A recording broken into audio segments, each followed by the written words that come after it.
stressful getting YouTube set up because there's like 6 go live buttons that you hit and you never know when you're actually going live. But I think we are here. Hey everyone, and welcome to our third Q&A.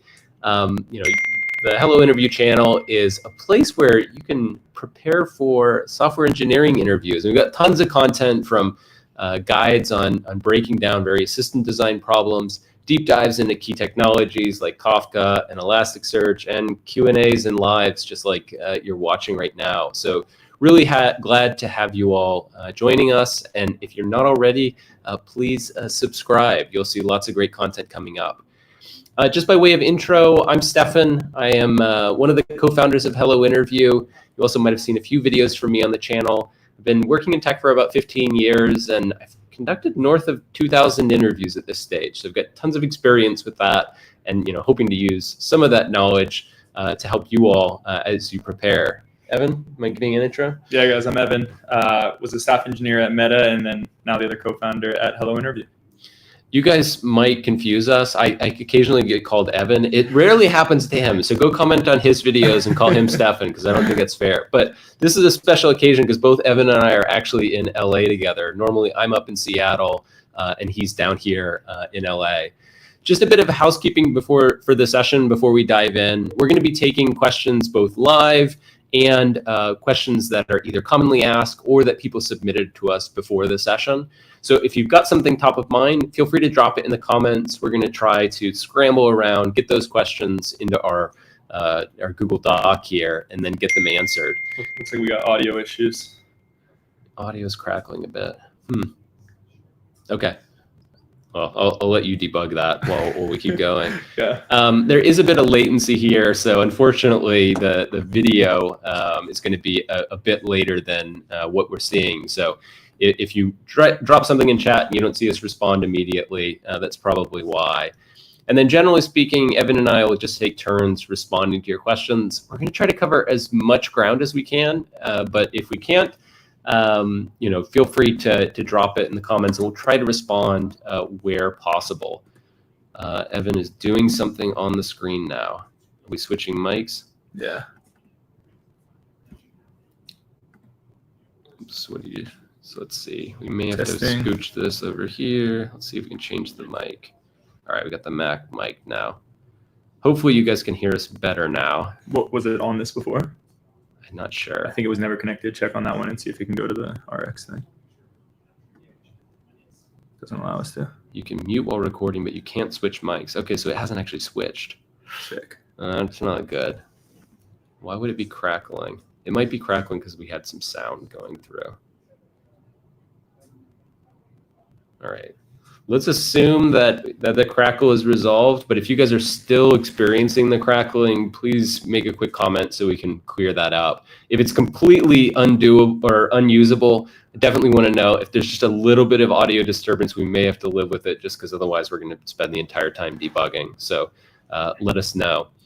Anyway, I guess before we get started, and as people are kind of typing in their questions, I wanted to just take a second to kind of introduce ourselves a little bit more. I think some of you on the channel have seen us through multiple videos, and I know that a lot of folks are pretty curious. So Evan, do you mind telling us a little bit about your journey into tech? Like, where did you get started? Why software engineering? And ultimately, what drove you to Hello Interview? Yeah, sure. So actually, I describe my path as pretty linear, maybe uninteresting in that way, but it's what makes it's so fun working with candidates with diverse backgrounds at Hello Interview. Because for me, I had computer science offered at my high school. So I took computer science in high school. I ended up going to Cornell. I graduated with a computer science degree. And then I went right out of Cornell to Facebook, or now Meta. Joined an integrity team, was working on proactively identifying bad content. So that started with like terrorism, some child exploitation imagery. Wow. Heavy stuff. All that sort of heavy stuff. Was fortunate at Facebook, did well, got my promotions in some rapid succession, ended up becoming a staff engineer, spending a couple more years at Meta, and then in 2022, left alongside you to found at that time a Web3 company when that was all the rage. I think it went well enough. Did okay. We ended up having an exit there after about a year, and then we found ourselves in a position where we had the money from that sale, we had each other, weren't sure what we wanted to work on next. And ultimately we thought, let's do something that we're really passionate about. And that's coaching, mentoring. That's why we started Hello Interview. Cool. Awesome. And just a bit of background for me, I unfortunately didn't have kind of the same academic pedigree that Evan did. I came from kind of a state school. I spent a bunch of time in the wilderness of industry trying to figure out what I wanted to do, and ultimately ended up focusing mostly on machine learning problems. But spent a bit of time in consulting, did a bit of work with startups, and then most of my career was spent either at Amazon or Meta/Facebook as an EM or a senior EM. Before leaving, and really enjoyed the startup world. I found it quite invigorating, actually getting a chance to take a breather from big tech.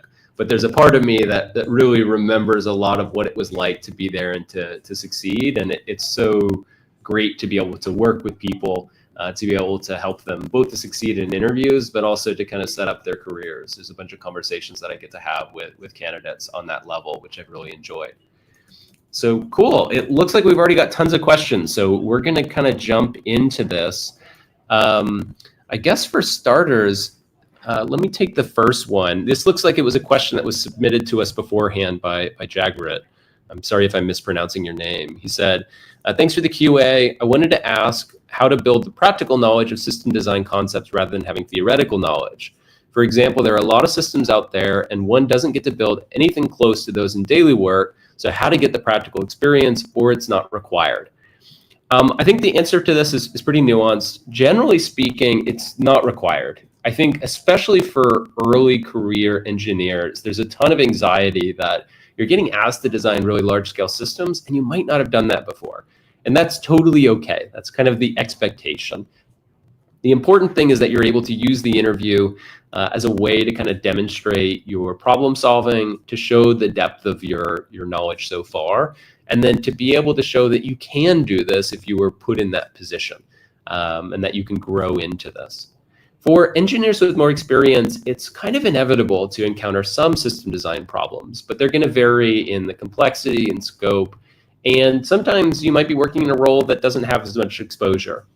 I actually have an interview with one of the directors at Databricks that will be dropping on the channel shortly, talking about, in some cases, if you're in these positions where you're not really getting that opportunity, you may actually want to consider whether it's time to switch to a company that you do have it. I know a lot of people are kind of stuck in positions where they don't really get a chance to stretch their technical acumen and experience.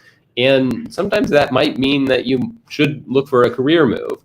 But for those people who are interested in doing that, but maybe don't have the experience, there's a lot of things that you can do to really get an intuitive or practical sense for system design. Like one of my favorites is, I think Eugene is in the comments on the top K answer key.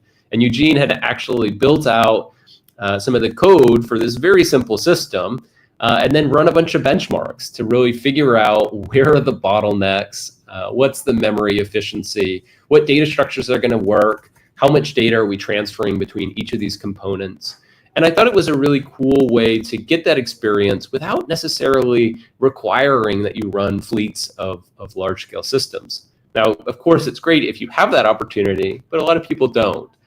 I think the really important thing for a lot of system design questions is really getting to experience a bottleneck.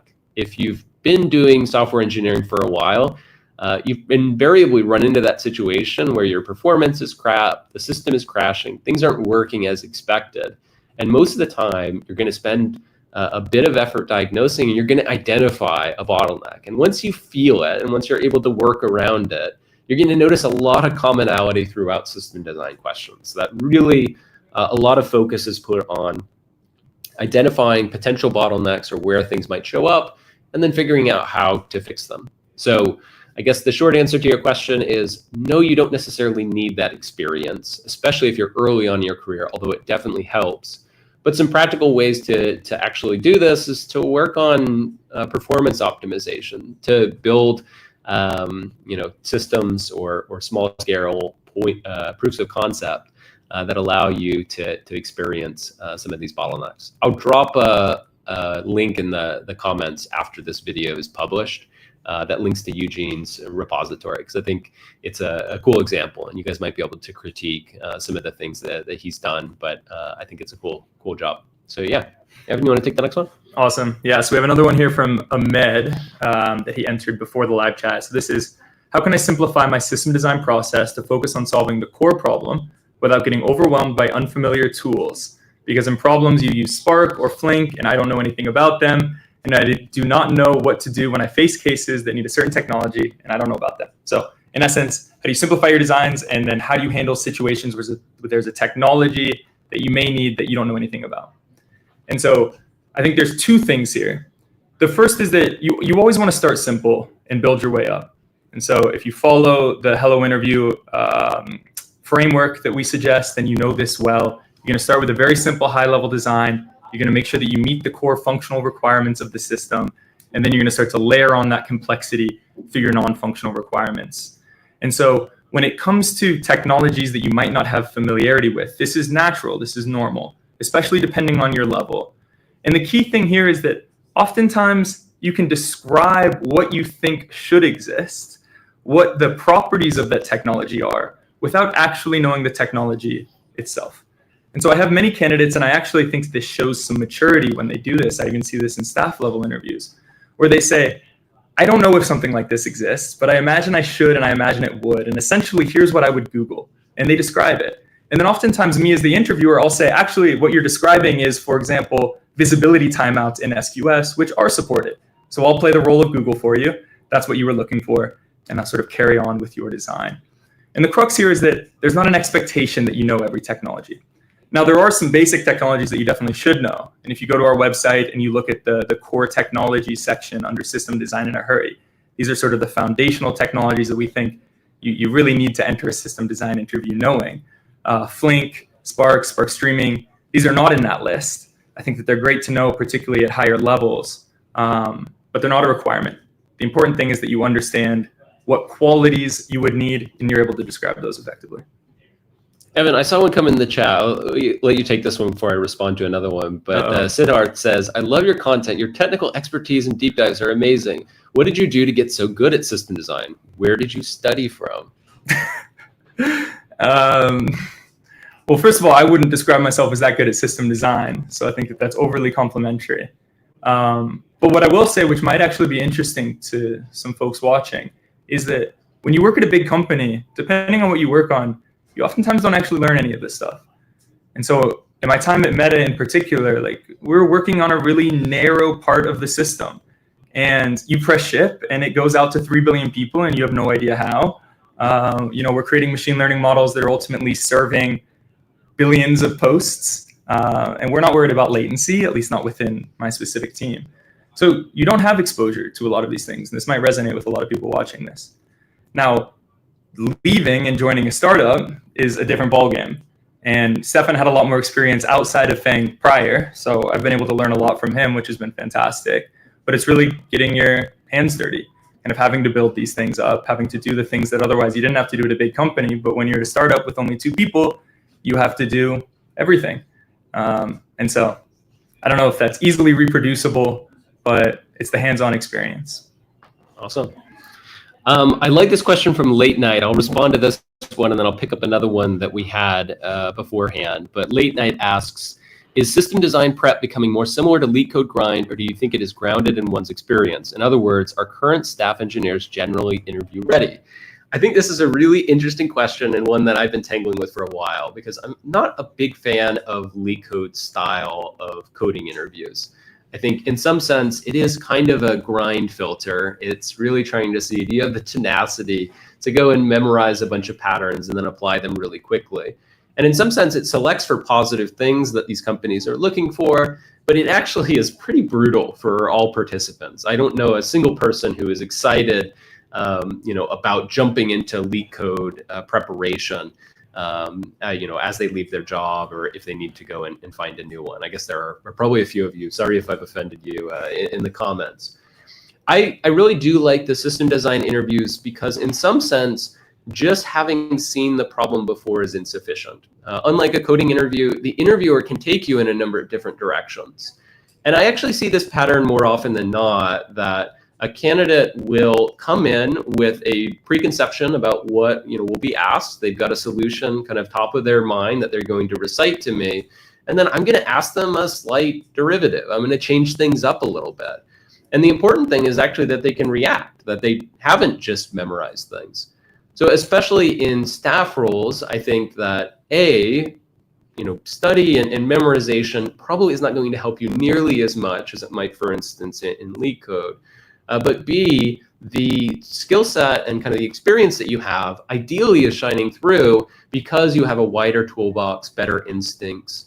And as I coach staff candidates, it's actually really important that instead of coming across as over-rehearsed or reciting things that they know, that they're showing off their instinct, that they're ignoring or pointing out that certain parts of the problem may be uninteresting, and that they're navigating toward those cruxes or the interesting parts of the interview. So I think interviews will continue to evolve with time. I don't think system design is like this, but I would strongly encourage people on our channel to really understand kind of the fundamentals in the core. I know we put out a bunch of guides on how to walk through these various problems, but the important thing is not that you memorize how these problems are solved, because it's not as though Evan and I have experience with every single one of these systems. We don't.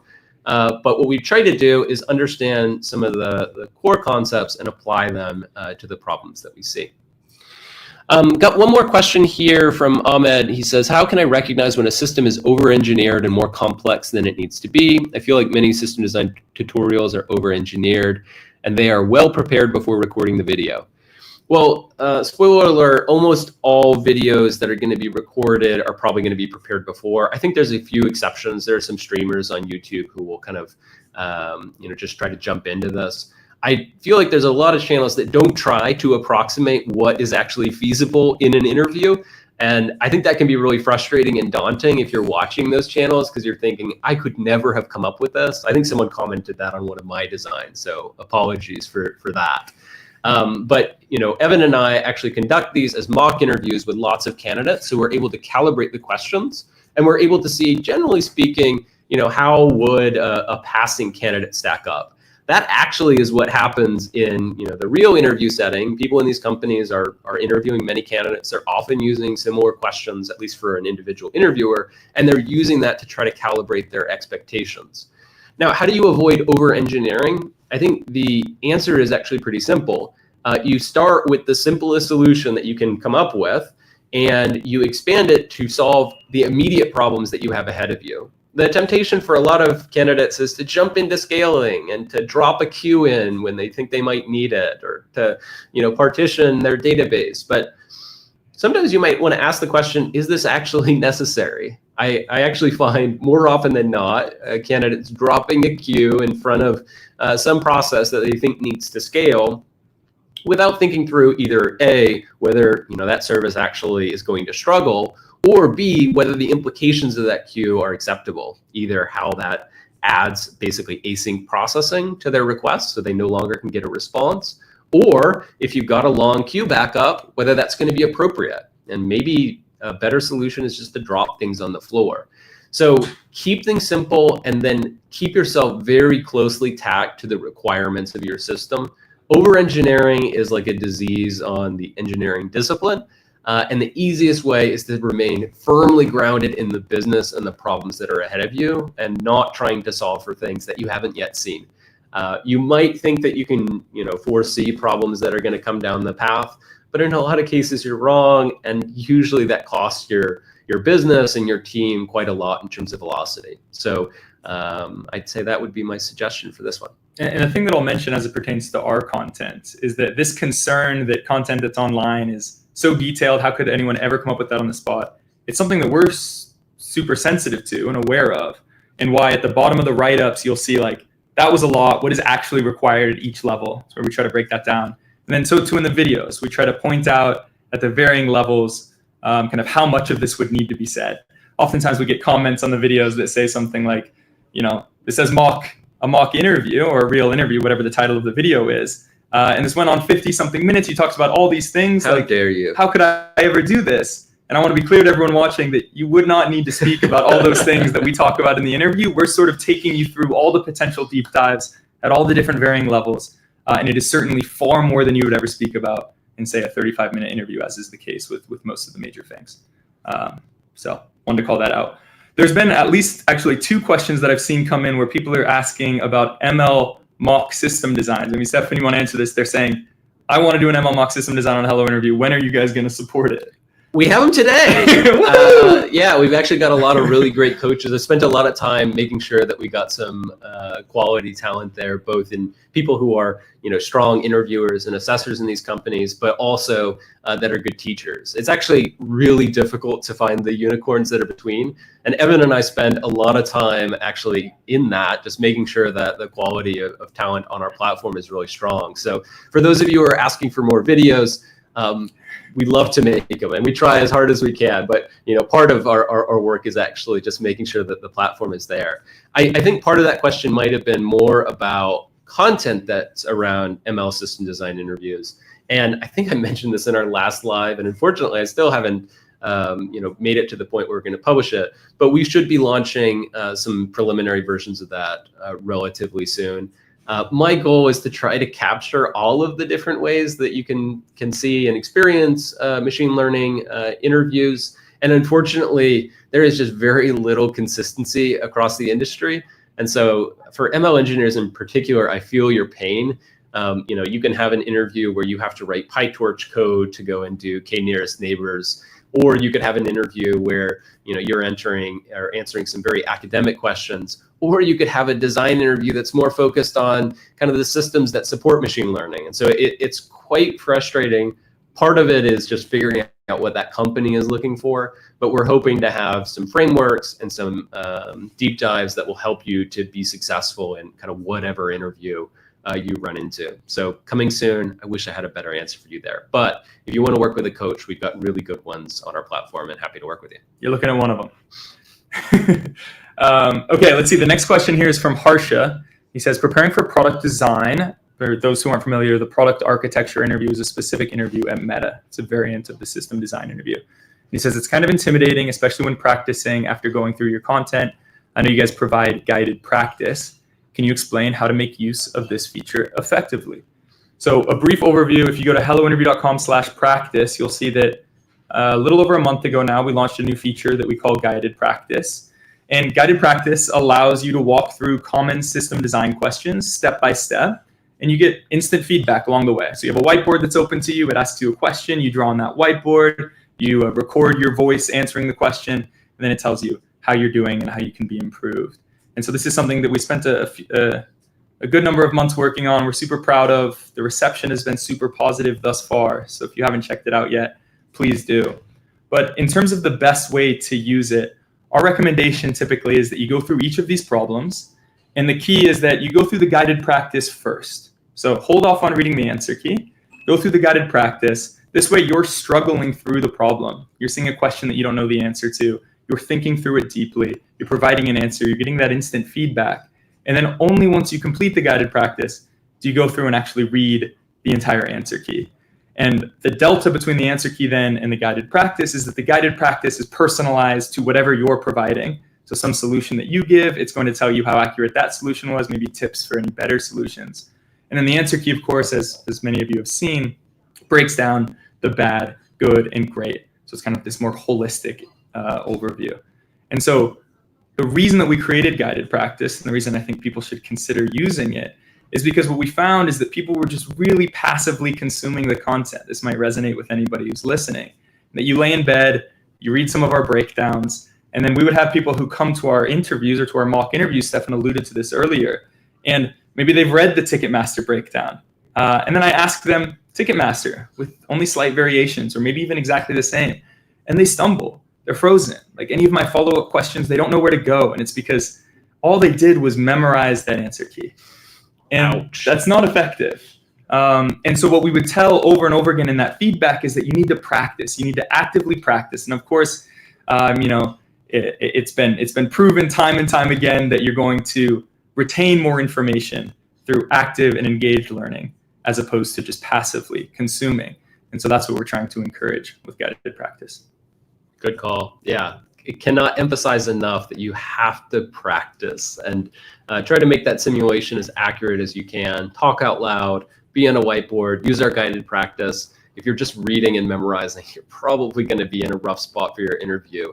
And I don't want to mislead you. I think that practice element is so important.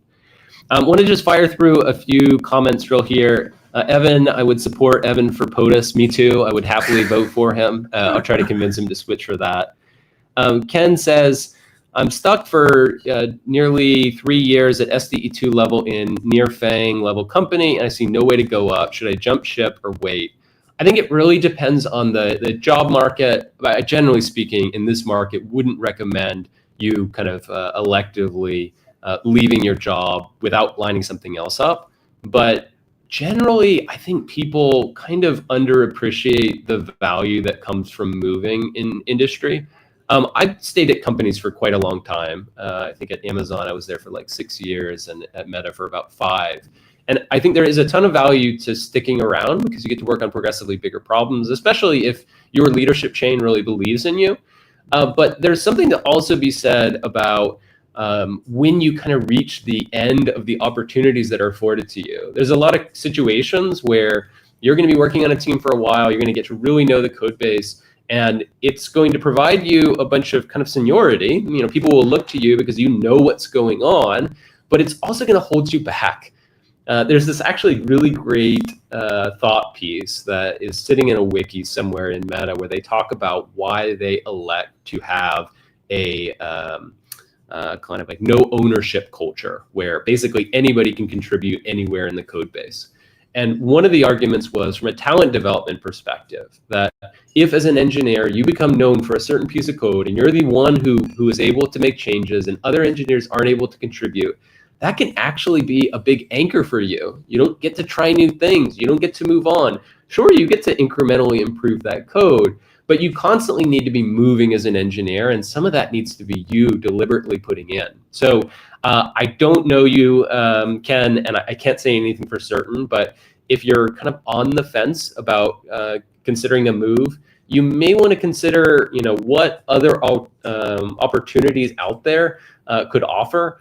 And, generally speaking, there's not a ton to lose as long as you're not suffering from periods of unemployment, with a lot of people in this market are. So that's an off-the-cuff response. One more from Steven. He says, I would love to hear Stefan's experience at Amazon. I use the Hello Interview content you guys have produced to help me land an L5 offer at Amazon. First of all, congratulations. That's huge. That's really awesome.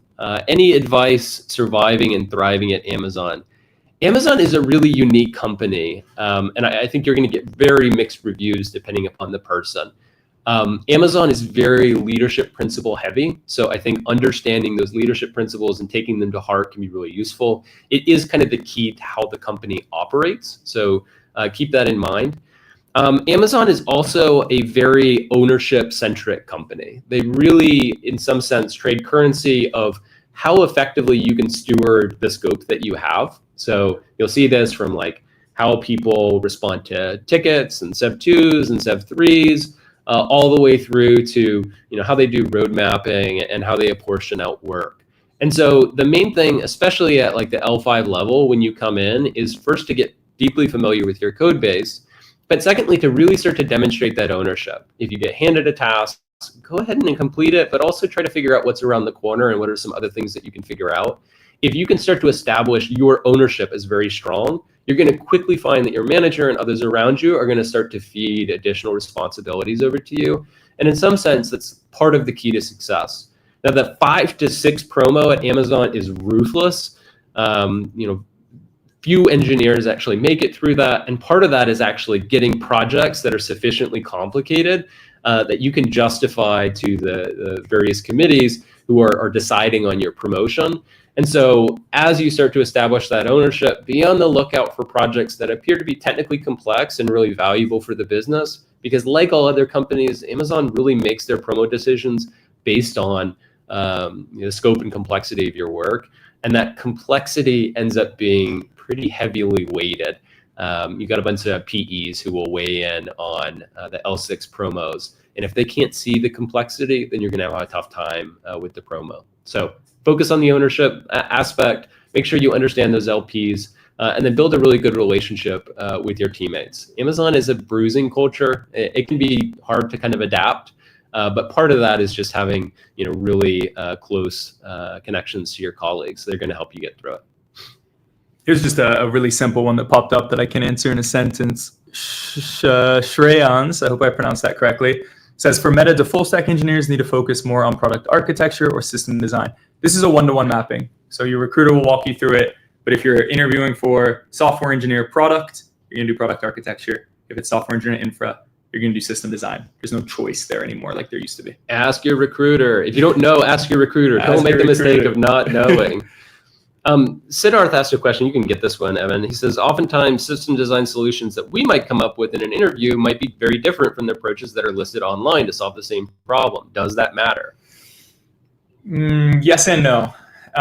It depends on what level. So if you're at the more senior levels, senior staff, even higher, then if anything, this is a good thing. And certainly if you can justify it, it's going to bode well in your interview.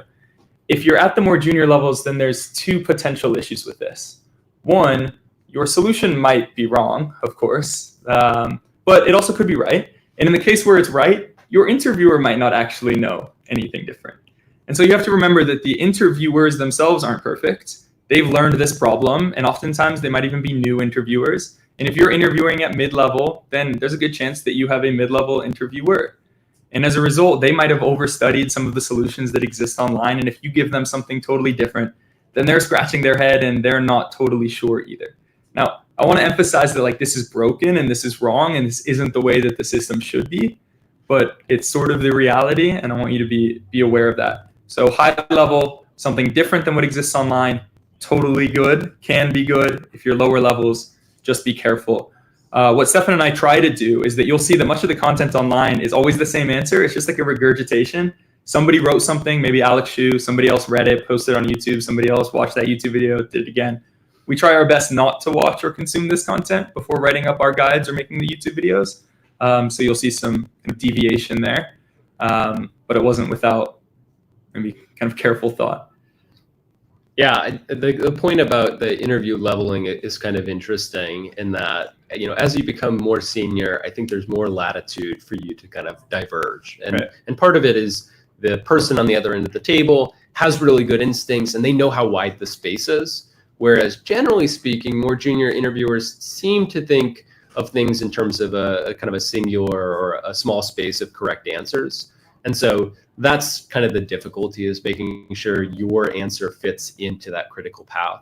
It's also why in some cases, making something that's too creative, even if it's really good, can kind of backfire in that your interviewer might not really understand it. I think I've seen instances of this happening. In fact, I've had one coding interview that I conducted where a candidate said, "No, I really think this is right," and I was convinced they were wrong. And I had to go run it afterward and send them an email and tell them, "Damn it, I was actually wrong on this. You were absolutely correct." But sometimes that happens. It's a very fallible process. So be careful. But I wouldn't say overfit to the answers that are online. Totally. Make sure you understand those concepts and that you can apply them. And maybe one thing that can be extrapolated from that is you've probably heard the term managing up. This is when you're kind of helping your manager best manage you. The same thing applies with interviews. So maybe interview up, if you're following what I'm saying. And so this is taking the time in certain places to help your interviewer explain something that maybe that they might not know as well. Obviously not in like kind of a rude way, but this could be as simple as just explaining to them the path that you're going to take through the interview. Like I know we recommend doing core entities before the data model, just explaining that to them, being on the same page before you keep going.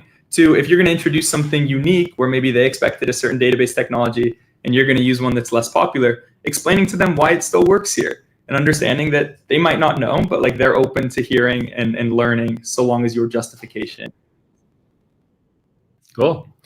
Looks like Second City Saint asked a question about behavioral interviews, which I love. We have some behavioral interview content that we plan to add to the channel. So I expect some of that to come down the pipe. It's a little bit more difficult because we can't actually, share mock interviews that aren't completely synthetic, because people share in behavioral interviews very, personal information. The question is how do I answer the question? Tell me about a project you worked on. What are some red flags to? Is there like a step-by-step way to answer these kinds of questions? There's not a step-by-step way to answer these kind of questions. Tell me about a project you worked on is very much kind of an opening volley for an interview. And what they're trying to do is basically get some raw material that they can ask more detailed questions alongside signals or competencies that they're assigned to assess.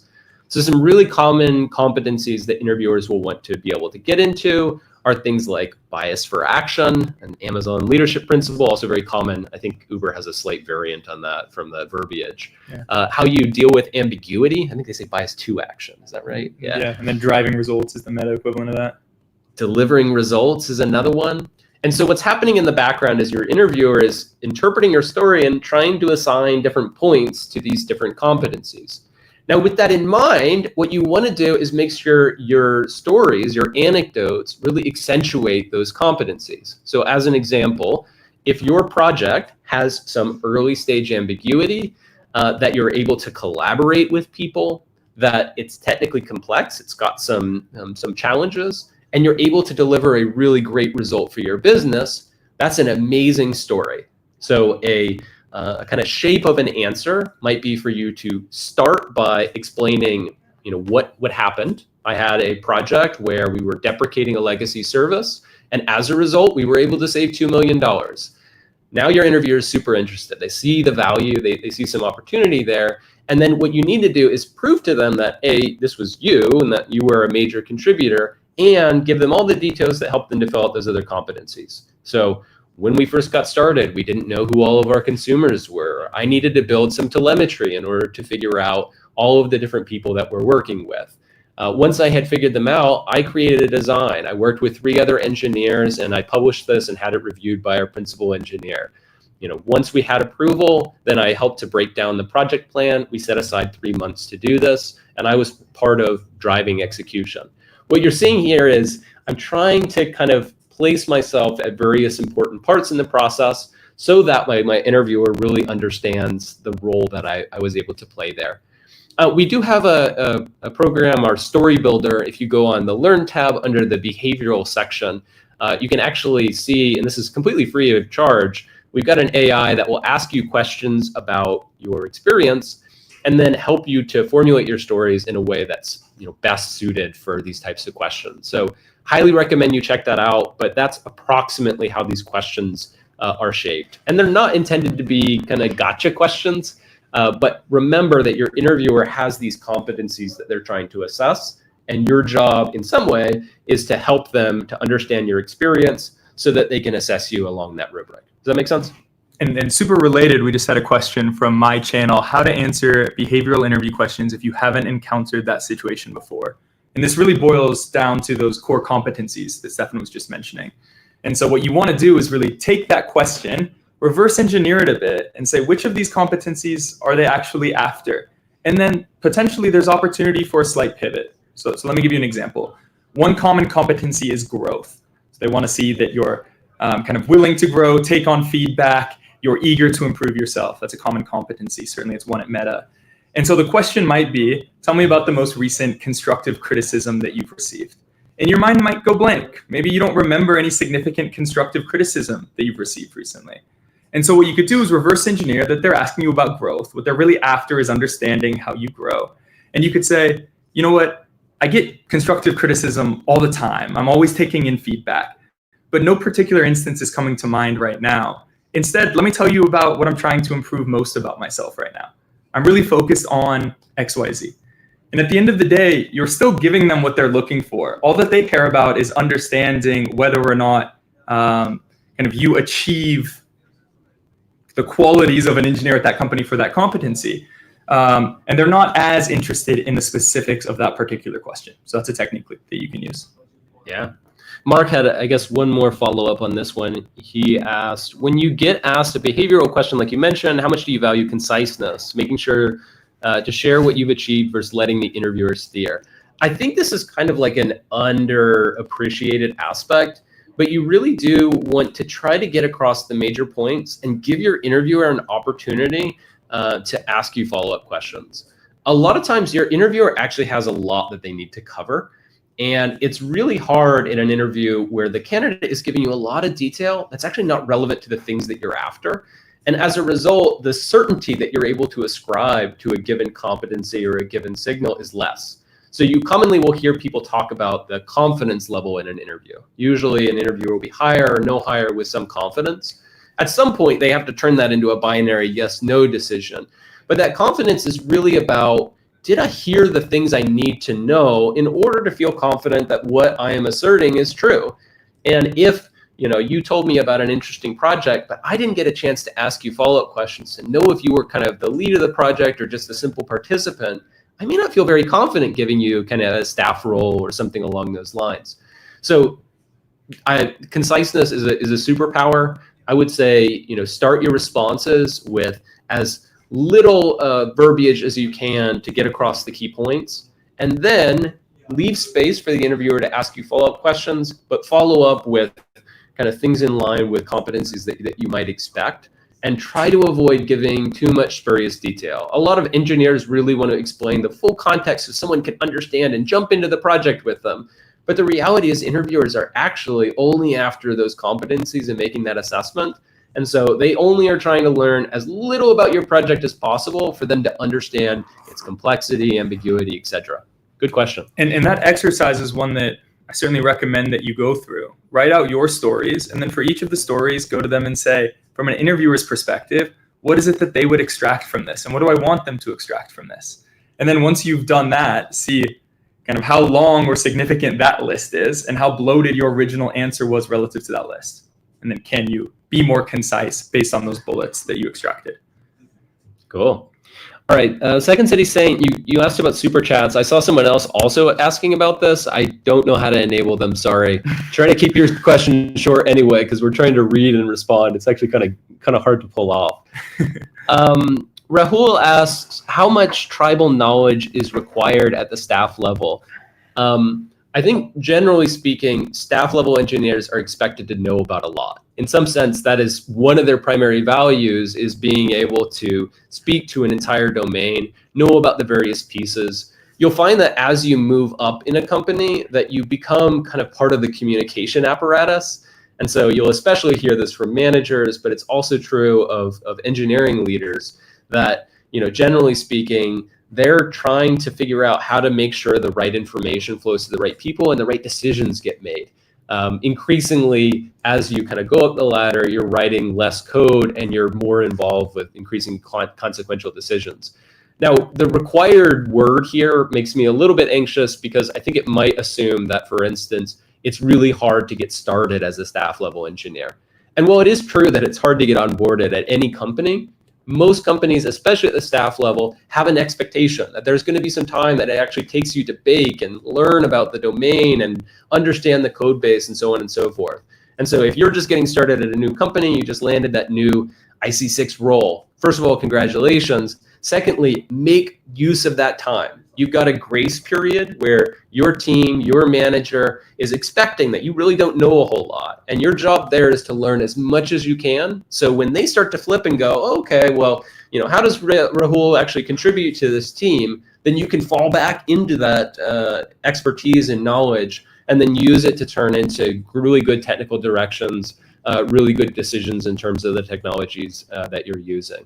So tribal knowledge, I guess, is kind of a touchy topic, but yeah, knowing very deeply how your team operates and the systems that you're working on is incredibly important. I think if you're a staff engineer and you don't know stuff about your system, as a manager, I'm wondering whether you're already on a performance improvement plan. So yikes.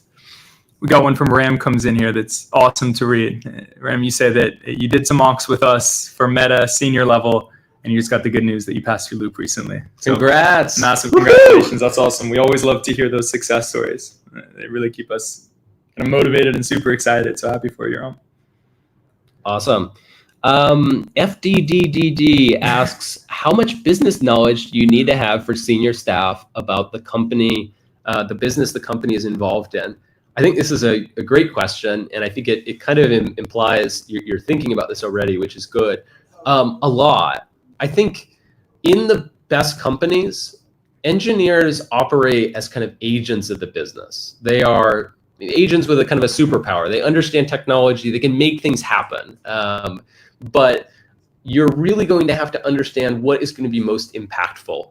And to be able to do that, you need to understand, how your work connects to the business's bottom line. There are certainly roles in some companies where that is not, 100% true. Like as an example, if you are in video transcoding, and a big part of the business is how do you sell to new customers? How do you drum up new business? How do you think about competition? And maybe you are just a specialist in making video transcoding as efficient as possible. That's awesome. That will put some ceiling on how far you can go in this company, but you can probably go pretty far. Now, for the vast majority of positions, your role is very dependent on that overall business context. And there's not that clean delineation between a technical problem and a business problem. And so being able to understand those connections is really useful. As I'm ramping up engineers on my teams, I'm frequently trying to explain to them how the business operates, some of the counterintuitive things that you might expect. I think a lot of engineers look at business and they think, oh, that's something that someone else does, that's complicated.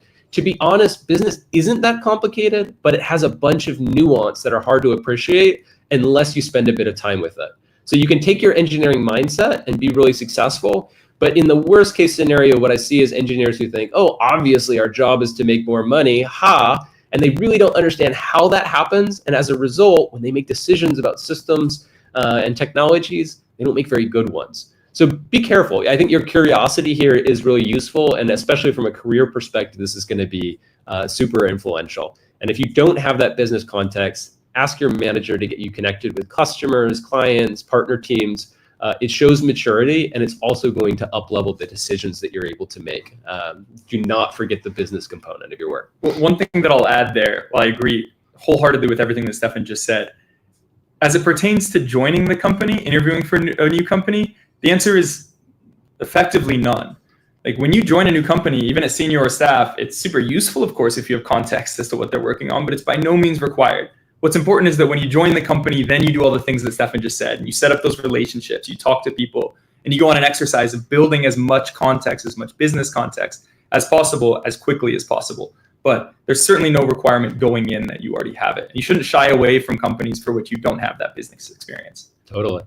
Although, pro tip, if you are in team match and you're talking to hiring managers and you're at like the staff level, if you can ask more detailed questions about how that organization and how that team fits into the broader company and direction and strategy, you're going to have a much easier time securing a match than if you just think of yourself as purely a technologist. This is generally a gap that a lot of engineers have at that level. And so hiring managers are especially sensitive to it. So your curiosity will serve you well. You don't need to know, and there's no expectation from these hiring managers that you understand exactly the nuances of their business. But if you can be curious about it and maybe come in with a few preconceptions and places that you're interested in or curious about, that can really help you. Somebody asked here do you think that you need to get an MBA as an engineer to take the next step? Definitely not. Actually, I wonder if Stefan has a different opinion than me here, but I would say generally about almost all higher education that this isn't at all necessary. Whether it's a master's, PhD, obviously depending on the field, there's some kind of gray zones there. But I know at least from my own experience, I was kind of accelerated in my credits in college, and I needed just an additional semester in order to get a master's. And it might seem like obvious you should do that. I opted not to because I had my job at Meta and decided to go right into industry.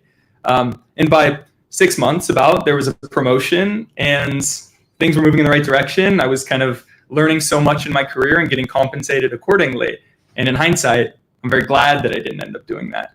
That might not be the same journey for everybody. But I saw many people who joined after getting their MBA or in some cases getting their PhD 7-9 years later. And I was already so far in my career where they were just entering.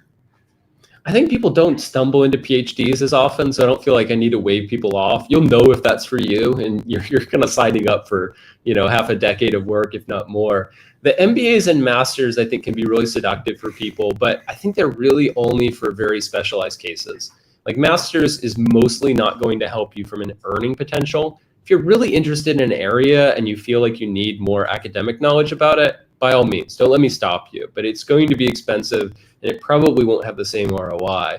For MBAs, I've seen a bunch of actually engineers, former reports who have gone through this, and they almost always reach out to me because they need reference letters. And, we chat about it, and I've had some be very successful. One engineer used to work with me at Amazon, went to MIT, got his MBA there, became a PM at Google.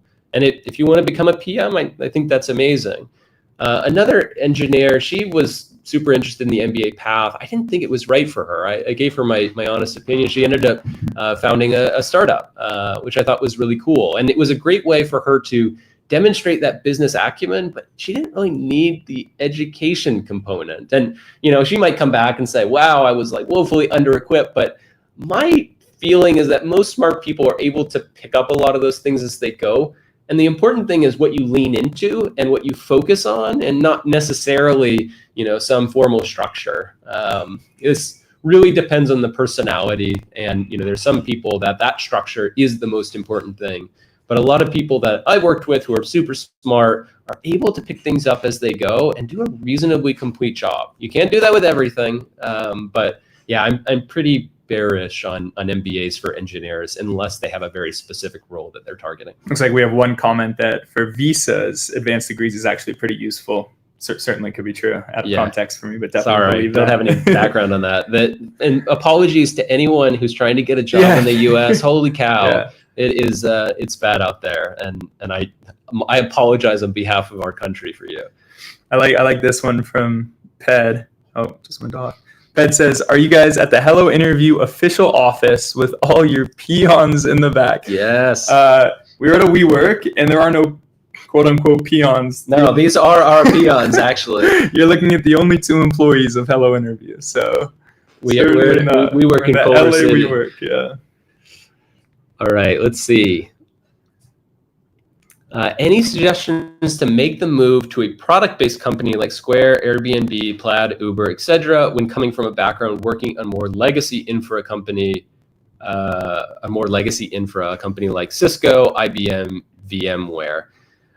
You'd be surprised. I think these companies are actually quite open to recruiting talent from companies that aren't, more product-facing. And they oftentimes actually have overlapping problem sets. Like, sure, okay, Square has an app. But they also have a bunch of back-end infrastructure that they need to manage. They recognize how fungible engineers tend to be across the board. It's not as though you have quite as uphill a battle as you might think. Now that said, getting your name kind of into the pipeline, getting time with a hiring manager, those things aren't easy. And I won't lie. Someone coming from Cisco might not be as attractive to me if I'm a Square hiring manager than if you worked at Stripe, for instance. But that shouldn't really stop you. I think generally speaking, the important thing is that you're able to characterize your work in a way that's general. So make it easy for the recruiters and hiring managers to look at their job descriptions and then see a bit of what they're looking for in your profile. It's kind of understated. I think a lot of people think that just resumes are just good or bad, but the reality is, there are some good or bad pieces, but they're oftentimes good or bad for a specific role. And so there's a lot to be said about catering your resume and your job search to these companies. And if you think about what product companies are oftentimes focused on, they're oftentimes focused on growth, on metrics, they're focused on user experience, they're focused on the core technology that underlie those things and how reliable and how scalable it is. So if you're able to somehow pick up on some of those qualities, I think you've got a good shot. Here's a quick one. What would you expect from an intern during a system design interview? Full transparency, I've never conducted a system design interview for an intern. Most major companies don't conduct system design interviews for interns. But I can take a swing here. It would almost entirely be your problem solving skills. And so there's no expectation, obviously, that you have any hands-on experience here. I think that we'd hope that you've maybe read some textbooks, but like deep knowledge of distributed systems, I'm sure would have to be out of scope. So this is, as the interviewer is leading you through questions, presenting challenges, presenting bottlenecks, can you reasonably problem solve your way to a solution, even if not the most optimal? Yeah. I love the Prashant question. I'll leave that one for you because I think Ranjit has one about EM. So I'll take that one. He says, Any suggestions for senior EM role interviews? I made it to multiple final interview rounds, including calls with CTO recently, but always got rejection stating there are gaps, etc. Manager interviews are quite different, and they vary substantially by company. If you think about the role of an EM, it is a combination of people leadership and then technical. And each company is going to have varying amounts of emphasis on either. So as an example, at Meta, the EMs are going to have a coding interview. And this drives all of the EM candidates crazy because they haven't coded in 5 years or whatever, and they don't really feel like they're good. And then, at other companies like Amazon, they don't really care about that. All companies are going to have some emphasis on the technical, and that part probably shouldn't be too surprising. Most people who are taking EM interviews have kind of done those technical rounds before. They're former engineers at some level. The people management is interesting because what a lot of companies are looking for is how insightful you are and how effective you are given those insights. So a framework that I use with a lot of candidates that I've coached is behavior and then, insight and then action. And so if you think about this, I get asked a question like, tell me about a time where you had an engineer who you helped grow. And what I want to be able to show is that I actually was able to demonstrate like an acute level of insight into what was holding that engineer back. So I noticed that this engineer wasn't contributing quite at the level we were expecting. I found that they ultimately weren't getting their ideas in front of other stakeholders. When I dug deeper, it turned out that they both had communication issues, but they also had trust issues with others on the team. The more that you can kind of peel back and deliver really concise insights, the better. And then the second thing is, once you've gotten down to that low level and you're able to say, I've got a really good idea of what was happening in the situation, the next thing is showing how specifically you can take action on those things. So if you discovered that communication was a problem, did you set that person up with mentorship? Were you able to find new opportunities for them to try out their communication skills? Were you able to deliver targeted feedback to them about where they can improve in their communication? And so I think it's hard to answer this very shortly. I think, ultimately, this is a place where having a coach can be incredibly helpful. But think about insights and actions as it relates to the behavioral questions that you're answering. And chances are, if you're struggling or finding gaps all over the place, it means that you're not showing enough depth in both of those categories. If you just say, I had an underperforming engineer and I told them what to do, you're going to fail a bunch of interviews. It's likely not what you're doing, but think about, the difference between, a very astute observation and where you are, and there's probably a step along that vector that'll get you the higher decision. So there's a couple related ones here to communication. I'll knock those off really quickly. A fast one. I feel like I'm a bit old for E5. Generally, what years of experience bar someone from Meta at E5? E5 is a terminal level at Meta. So you have people that have 3 years of experience, people with 20 years of experience. So not a problem. There's no expectation to advance beyond E5 once you get there. We have another that's, does confidence and body language matter, even if you're not getting the right answer during an interview? The reason is sometimes if I can't answer initially, I cannot turn around quickly. And then I think we had a question that was generally about communication along the similar lines. Might not be able to scroll up and find it. But I might have I don't know about controversial, but a more unique take here. And that's that each of the competencies for all of the interviews, the behavioral, the system design, the coding, communication is one of them in all 3 of those. In almost all cases, it's sort of like a free win, so long as you're not, excuse my language, a total asshole, or you're not shooting yourself in the foot by talking in circles and being kind of totally inarticulate. And so of all of the loops that I was on, you put pluses, minuses, and neutrals next to all of the competencies. Usually this is the feedback that interviewers are submitting to debrief. The communication axis was always the lightest. There's like almost nothing there. It's like, yeah, sure, they were good enough. Now, what I will say beyond that is that there is this like bias component.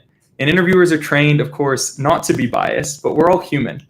And when candidates go into an interview and they're really confident, they're speaking confidently, they're confident in the things that they don't know, this rubs off on the interviewer. It sometimes even makes the interviewer second guess themselves. It's like, well, I thought that was wrong, but like they're really confident right now, so maybe I should trust them. They seem to know what they're doing.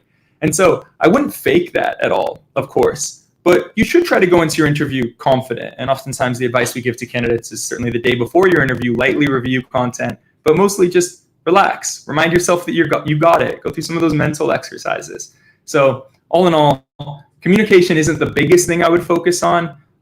It's of course important. Certainly if you're a non-English speaker, it might be even more important. But having some confidence does go a long way in that biased component. Cool.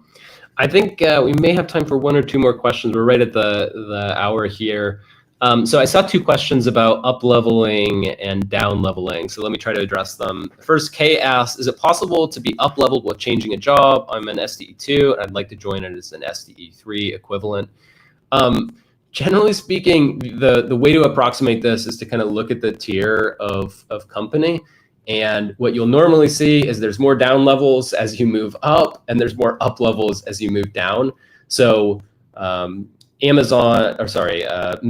has a few companies that they would kind of consider talent peers, and they typically try to slot them at the same level, but they actually down level a lot of folks, even at I'd say like Google as an example is very much a peer for Meta. You won't infrequently see down levels there.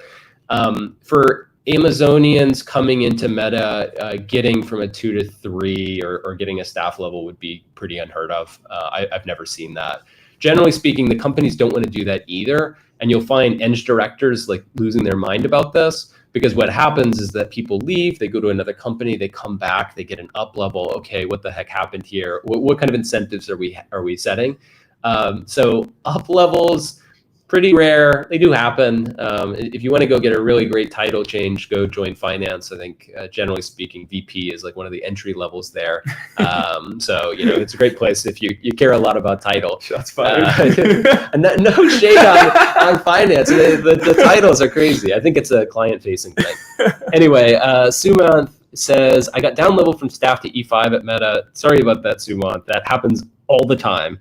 Assuming there's scope, how quickly can I get promoted to E6?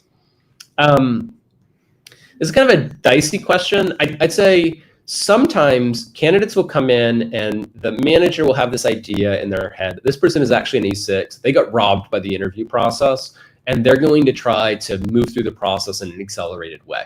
I've had several candidates where I had to do that for, not necessarily at 6, but certainly at lower levels.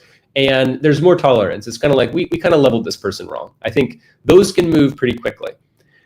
Generally speaking, 5 to 6 takes several years, 2 years, sometimes more. And as a result, you're going to have to join the company, build up trust, build up your domain expertise, and kind of build that base for a promotion.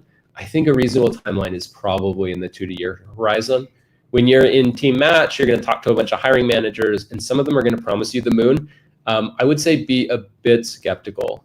The problem is that for an E6 getting ramped up externally, they're probably going to take 6 months. So if you get a promise, I can get you promoted in a year, that means that you're going to be operating at an E6 for 6 months right after that ramp up, which is unusual. So be leery, but also I wouldn't necessarily turn down a down level. I think a lot of people almost have this emotional reaction. They think they deserve, a higher leveling, and you might. The interview process might have done you wrong, but you kind of have to look at it level-headed. Is this comp, good for me and my family? Is this role going to be one that I'm interested in and can grow at? These are all like the important questions, and the leveling is really in service of those. If anything, being down level can be a blessing if you map on the comp and the team and everything else, because it means you've got a lot of upside. And if you feel like you should be leveled there, that means you're going to get that promotion relatively quickly. But be cautious of promises there. I've seen a lot of managers burn relationships because they tried too hard to recruit someone with this promise of an accelerated promotion cycle. And then that person, tried to cash that check and found out, it really was just a guess. Don't get burned. Awesome. I think we are right at time. Yep. Any last comments that you want to make, Evan? No, I don't think so. I'll just say that the comments and the questions were fantastic today, everyone. So really appreciate that. These were super interesting questions. It was a fun discussion. Really appreciate everyone taking time out of their day. And sorry about the audio. I know there's always something. We'll try to figure it out. You would think as tech guys we could get these things figured out, but I think we need a full team of audio techs or something. Absolutely not. And for everyone who keeps asking about more videos, we'll try to get some more videos out soon. The next one that you guys should see is actually an interview that I have with Ritendra. He's actually the head of applied AI at Databricks. And so I think it's a really interesting discussion about how the software engineer role is changing, and then some tactical advice for kind of how to manage your career and how to set yourself up for success. So I thought it was a cool discussion, and I hope you guys enjoy it. And then sometime this week too, we'll have on the website a new common problem breakdown, as well as a guided practice for Bitly, the URL shortener. So such a common problem. We got some feedback from you all that you wanted some easier ones for people who are newer to system design. So we'll be dropping that probably tomorrow. Awesome. All right. We'll talk to you all later. See ya.